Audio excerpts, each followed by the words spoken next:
देखो बच्चों, आज आए हैं वैद्युत क्षेत्र की तीव्रता। वैद्युत क्षेत्र की तीव्रता क्या होती है, इसे ई से प्रदर्शित करते हैं। इसका मात्रा क्या होता है, न्यूटन प्रति कूलम।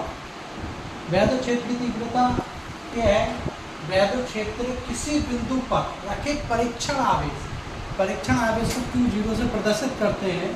परीक्षण आवेश के प्रति एकांक आवेश पर कार्यरत वैद्युत बल को उस बिंदु पर वैद्युत क्षेत्र की तीव्रता कहते हैं। इसे कैपिटल ई से प्रदर्शित करते हैं।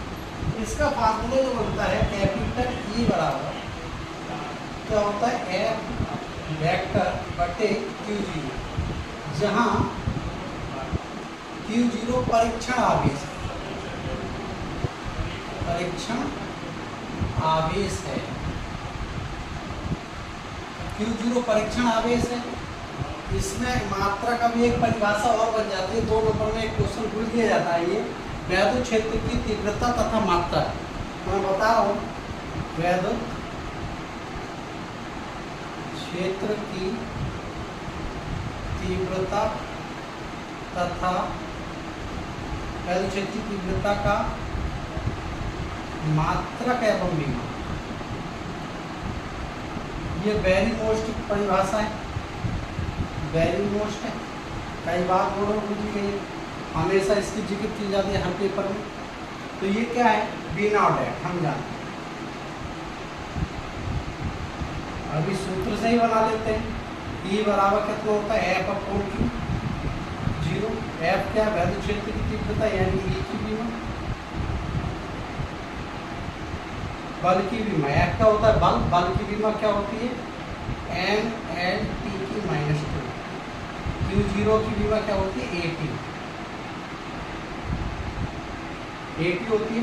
इसे ऊपर पहुंचा है, कल मैंने बताया था। सबसे पहले M, फिर L, फिर T, फिर A लिखते हैं। पहले M लिखेंगे,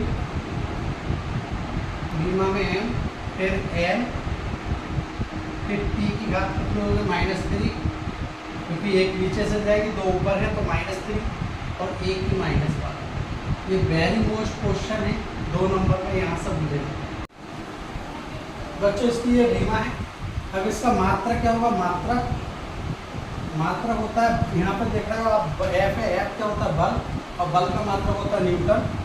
क्या होता है, न्यूटन प्रति कूलम।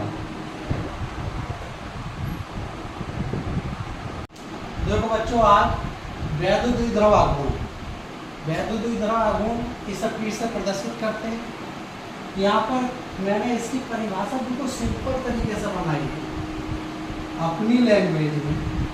यहाँ इसका -Q आवेश है, यहाँ पर +Q आवेश है। B से A तक इनके बीच की दूरी 2L, जिसे 2L जो दूरी होती है उसे अल्प दूरी कहते हैं। तो यहाँ पे किसी वैद्युत द्विध्रुव का आघूर्ण उसके धन आवेश प्लस वाले आवेश, हमने माइनस आवेश को परिभाषा में नहीं लिख रहे, न ले रहे। धन आवेश तथा उनके गुणनफलों के बीच की अल्प दूरी के गुणनफल को वैद्युत द्विध्रुव आघूर्ण कहते हैं। इसे P से प्रदर्शित करते हैं। तो P बराबर कितना होगा, परिभाषा याद है, सूत्र याद है। P बराबर क्या होता है, Q/2, यानी कि P बराबर 2QL। इसका सूत्र हो गया। मात्रक की बात करें तो मात्रक क्या आता है इसका, कूलम मीटर। अब रही बात बीमा की, तो बीमा भी निकाल सकते हो। कूलम दो तो बीमा ही राशि है। कूलम की बीमा होती है एक, और इसकी बीमा L की बीमा L होती है। यहाँ पर मैंने बीमा का नियम बताया था। बीमा जो नियम है, ये रफ कार्य है वैसे आपका, लेकिन नोट करके रखेंगे यहाँ पे, नोट है तुम्हारा। बीमा का जो नियम होता है,